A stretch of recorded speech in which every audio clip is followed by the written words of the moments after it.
বাংলা টেলিভিশনের অন্যতম জনপ্রিয় অভিনেতা বিশ্বরূপ ব্যানার্জি। একাধিক ধারাবাহিকে এবং বাংলা ছবিতে তাকে আমরা দেখেছি। শেষবার জি বাংলার জনপ্রিয় ধারাবাহিক গৌরী এলোতে ঈশান হয়ে সবার মন জয় করেছেন। অনেকটা সময় ধরে সফলভাবে চলেছে গৌরী এলো।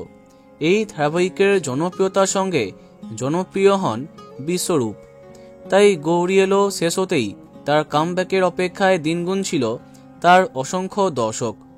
এবার তাদের জন্য সামনে এলো মন খারাপের খবর। সম্প্রতি জানা যাচ্ছে জি বাংলার আপকামিং ধারাবাহিকের জন্য তাকে নাকি অফার করা হয় নায়কের চরিত্র, কিন্তু তিনি সেটা গ্রহণ করেননি। গৌরী এলো শেষ হবার সময় তার পরবর্তী পদক্ষেপের সম্পর্কে তিনি সংবাদ মাধ্যমকে জানিয়েছিলেন, শুটিং শেষ হলে তিনি আবার ফিরে যাবেন তার শহর পুরুলিয়াতে এবং সেখানকার লোকেদের জন্য তিনি কিছু করতে চান। যেমন কথা তেমন কাজ।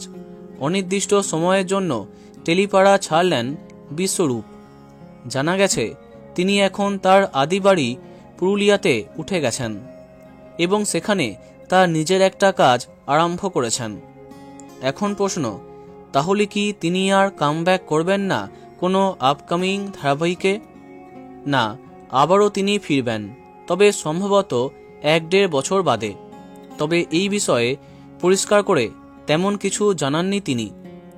জানা যাচ্ছে ইতিমধ্যে তার কাছে আরও একটা নতুন কাজের অফার পৌঁছে গেছে। তো বন্ধুরা, তাকে কে কে মিস করবে কমেন্টে জানাতে পারো। ভিডিওটি লাইক এবং শেয়ার করো। এই রকমই অনেক ভিডিও পেতে সাবস্ক্রাইব করো কারেন্ট বস। ধন্যবাদ।